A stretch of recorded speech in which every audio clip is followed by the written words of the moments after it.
Olá meninas, boa tarde. Hoje a gente, como vocês podem ver, estamos num ambiente diferente. Essa aqui é a sala de exames do consultório e nós escolhemos esse ambiente porque a aula demandou essa necessidade. Só para vocês entenderem, aqui é um colposcópio que eu uso diariamente, que se presta para detectar lesões na vulva, na vagina e no colo do útero. E uma vez detectado alterações, a gente consegue, através desse aparelho, orientar uma biópsia, fazer o que a gente fala de biópsia dirigida. Então isso aqui é o colposcópio, que tem essa finalidade. Nós temos também um ultrassom, que a gente usa para fazer a avaliação da pelve, do pé da barriga, nas mulheres não grávidas, e o ultrassom para as mulheres, o ultrassom obstétrico para as mulheres grávidas. Qual foi o assunto que eu resolvi trazer hoje? Eu estou com a ajuda do meu amigo Vinícius, cameraman, que era impossível fazer sozinho. Eu quero falar dos métodos contraceptivos. O que existe? E desde já colocar o conceito que não tem um método melhor. Tem um método que vai ser melhor para você. Outra coisa muito importante que eu quero deixar frisado é eu não tenho nenhum patrocínio com o laboratório.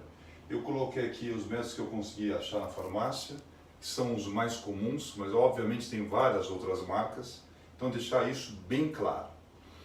Começando a falar dos métodos contraceptivos, pelos métodos de barreira. Quais são os métodos de barreira?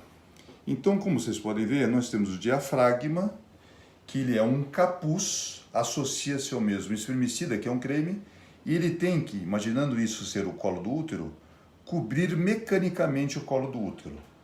Isso é assim que funciona, imediatamente antes da relação. O diafragma aqui no Brasil não é um método muito usado, porque ele dá muito trabalho. Outro método de barreira é a camisinha feminina. Vocês podem ver, é um receptáculo que a mulher antes da relação coloca dentro da vagina e esta parte aqui fica por fora. O pênis entra aqui e há no fundo o depósito de espermatozoide, camisinha feminina. E o mais conhecido, o mais usado método de barreira, que é muito mais simples a meu ver, é a camisinha. Você abre a camisinha, eu estou fazendo questão de fazer isso para mostrar uma coisa muito importante que às vezes se esquece. Abre-se a camisinha, veste-se o pênis erecto e é muito importante que antes de iniciar a relação, aperte-se a ponta para o quê? Para que saia o ar, senão corre o risco de ela romper durante a relação sexual. Falando dos métodos de barreira, agora vamos para os métodos hormonais. Dentre os métodos hormonais, nós temos dois tipos. Os combinados, que contêm dois tipos de hormônio, estrogênio e progesterona. Lembrando que o estrogênio ele age inibindo a formação do folículo e a progesterona inibindo o pico de LH. Então, as pacientes que fazem uso desses métodos hormonais não ovulam. Esta aqui é uma pílula muito usada, é uma pílula combinada que você usa por 21 dias. Essas pílulas brancas não contêm nada, você pode tomar ou não tomar.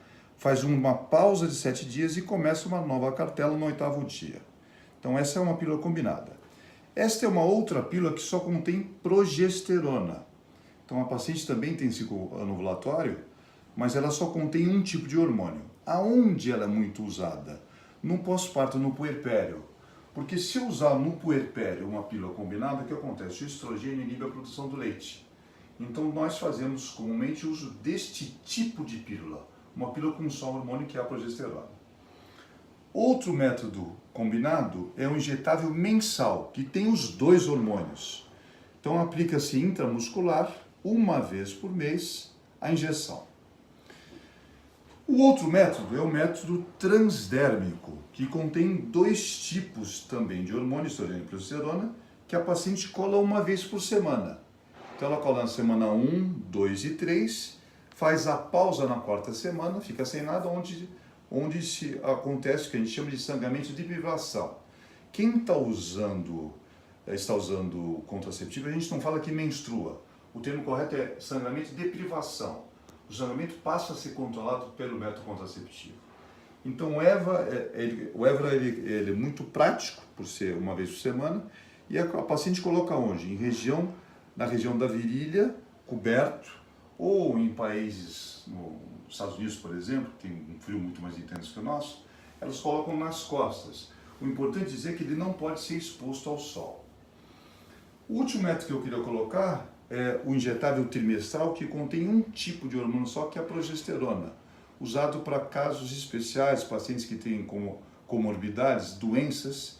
A gente usa o trimestral, que é uma injeção intramuscular a cada 3 meses. Uma outra forma seria esta aqui, que é o anel vaginal. Como é que ele funciona? Normalmente ele não tem essa cor, isso aqui é um molde, ele é da cor siliconada. Você coloca, a paciente coloca intravaginal, não tem posicionamento correto, diferente do diafragma que eu falei, que tem que se exatamente, imagina aqui sendo a vagina, aqui o útero, o diafragma você tem que colocar exatamente cobrindo o colo do útero. Este método, o anel, a paciente coloca o que ela consegue e ele se adapta dentro da vagina. Uma vez atingindo a temperatura corpórea de 36,5 graus, ele passa a secretar estrogênio e progesterona, e esse estrogênio e progesterona é absorvido pela vagina, e a paciente também não ovula. Então, acabei de falar do anel vaginal. O último método que eu queria colocar para vocês é este método, que é um método que a gente coloca um palitinho, que vocês estão vendo aqui nessa ponta, aqui imaginando o braço da paciente, a gente coloca na transição do bíceps para o tríceps, subdérmico, através desse aplicador, e fica esse palitinho aqui dentro da pele da paciente. Isso fica tudo dentro da pele da paciente. Tem uma particularidade nesse método que não me seduz muito, que é a seguinte, não querendo falar mal, eu não quero falar mal de método nenhum, a minha ideia aqui é expor todos os métodos para que vocês escolham qual tem o seu perfil.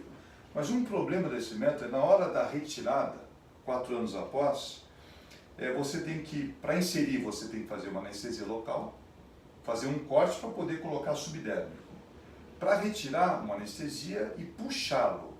Esse puxá-lo, 4 anos após, pode ser uma coisa muito complicada. Pode acontecer uma fibrose e você ter uma dificuldade técnica. Eu lembro que a primeira vez que eu fui retirar este método, eu demorei quase 1 hora, ainda bem que a paciente era tranquila, e suei que nem um desgraçado, porque estava fibrosado, eu não queria machucá-la. O paciente estava só com uma anestesia local.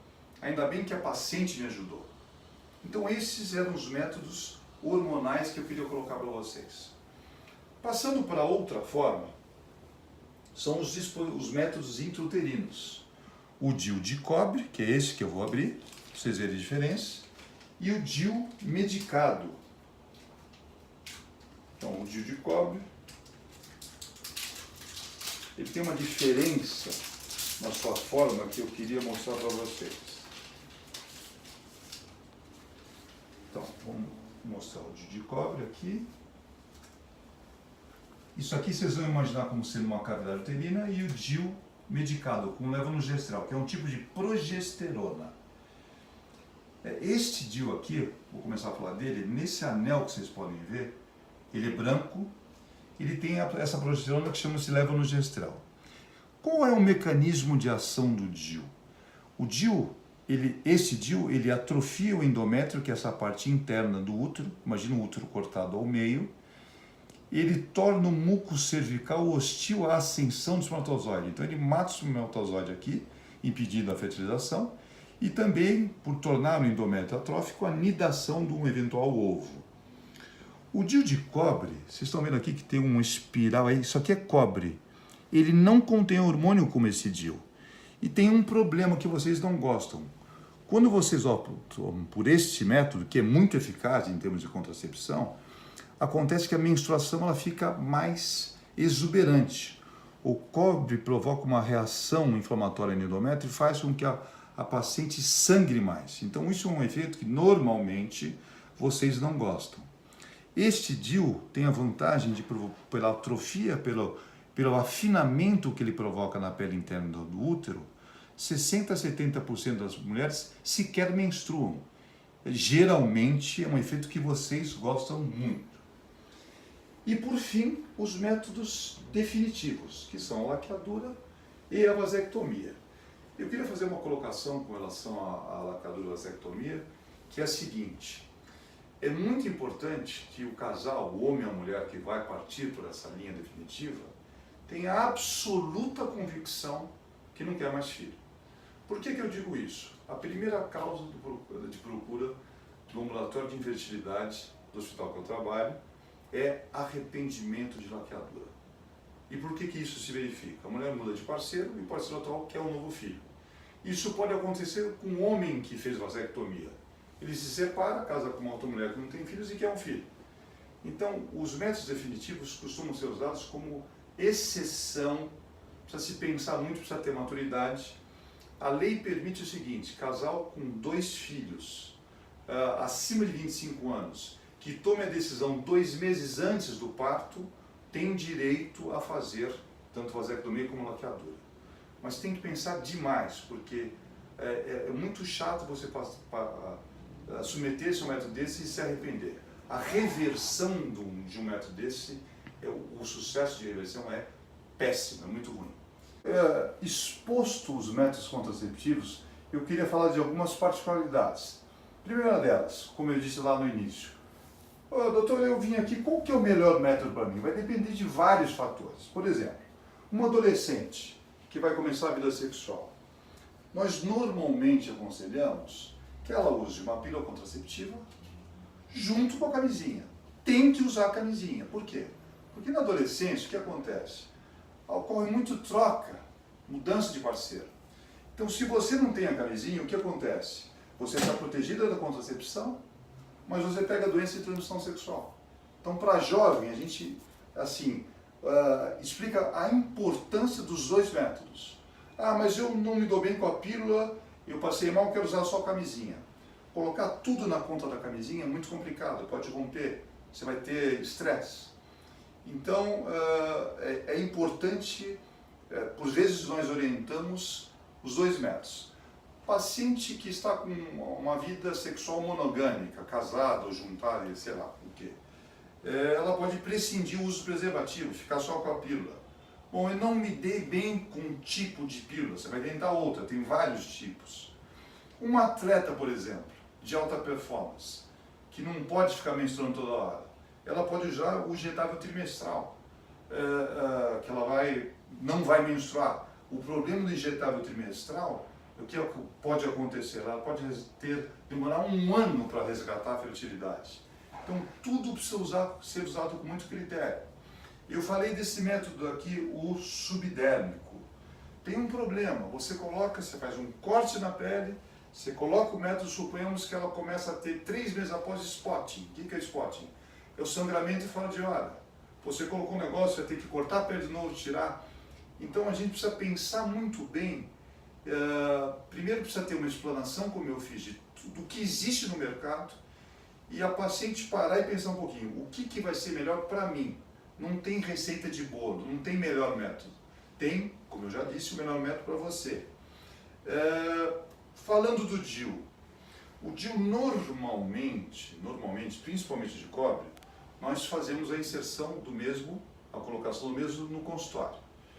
O Mirena, até vocês podem ver aqui, ele é um pouco mais calibroso. Tem gente que coloca no consultório, você consegue fazer algum tipo de anestesia no colo, mas eu particularmente não gosto, porque eu não gosto que a paciente sinta nada. Então eu prefiro fazer a inserção deste tipo de DIU num centro cirúrgico, uma sedaçãozinha rápida, coloca, faz uma esteroscopia, que é uma endoscopia do útero, faz uma biópsia da parte interna do útero e coloca o DIU. É mais cômodo para o paciente. E ela sai 4 horas após. Se eventualmente não houver uma adaptação, tem mulheres que tiveram experiências péssimas com o DIU. É muito fácil. Esse fiozinho, quer dizer, mostrando a inserção para vocês, como é que a gente faz a inserção? Isso daqui é o útero, via vaginal, isso aqui é um aplicador, eu coloco o aplicador, já meço o tamanho do útero, que chama-se histerometria. Isso aqui é um gatilho onde eu deposito o dispositivo dentro do útero e fica o fiozinho na vagina. esse fio aqui, faz de conta que aqui é a vagina. O fio fica na vagina. Não é percebido por você, tampouco pelo parceiro. Ah, não gostei, comecei a ter sangramento, quero tirar? Aí sim, no consultório você pega uma pinça e puxa, saca o DIU de dentro do útero. Correto? Então, retirar é muito mais fácil de inserir. Os métodos definitivos. Eu já disse de ter que ter uma maturidade, de uma certeza absoluta. Às vezes acontece de o casal entrar em conflito e falar, bom, não, faz você, você é egoísta, você só... Tem uma coisa importante, qual o método que é mais simples? Aqui eu não quero ser puxa-saco de mulher, mas veja bem, a laqueadura, hoje, eu, com 22 anos de medicina, eu estou muito mais reticente a fazê-lo. Porque o que acontece? A laqueadura, você pode, na hora que você corta a trompa, o que é a laqueadura? Você corta um pedaço da trompa e com isso você impede a passagem de óvulos espermatozoides, por isso que ela não engravida. Quando você, imagina isso aqui sendo a trompa, você corta a trompa, secciona a trompa, existem uns vasos que passam por baixo que nutrem também o ovário. O que pode acontecer? Você pode lesar esse vaso, prejudicar a oxigenação do útero, a paciente fica com dor crônica, fica com irregularidade menstrual. Então é uma coisa muito complexa, precisa ser muito bem pensado. Hoje, ao invés da laqueadura, eu prefiro fazer a salpingectomia. O que é a salpingectomia? Você tira toda a trompa. Por quê? Porque eu estou aproveitando um momento, uma condição de benignidade, de prevenir essa paciente futuramente de ter câncer de ovário, como eu vou falar em temas futuros. A vasectomia, ela é muito mais simples e tem muito menos efeito lateral. A laqueadura pode ser feita a nível ambulatorial, no consultório, para anestesia local. O que o homem vai perceber na laqueadura? Tem muito homem, por ignorância, que acha que vai ficar impotente, que vai perder potência. Não tem nada a ver com isso. A única coisa que se percebe na vasectomia, isso eu falo não só por conhecimento teórico, porque eu sou vasectomizado, é o seguinte: a secreção, o ejaculado final, ele tem a secreção dos testículos, o sêmen com um líquido prostático. Quando você faz a vasectomia, você impede a secreção dos testículos, mas você ejacula o líquido prostático. Então, a única diferença mínima que se percebe é que o volume de ejaculado é um pouco menor. Agora, não tem nenhuma alteração de potência. Os homens que estão com medo de fazer, podem fazer vasectomia, que não vão deixar de ser, ficar menos macho por conta disso. E como eu disse, muito menos invasivo do que você abrir a barriga de uma mulher para fazer a laqueadura com esses efeitos colaterais potenciais que eu mencionei. Eu queria agradecer vocês. Quem tiver alguma dúvida, eu estou aberto a qualquer questionamento e espero ter atendido a expectativa de vocês. Um beijão, boa tarde e até a próxima.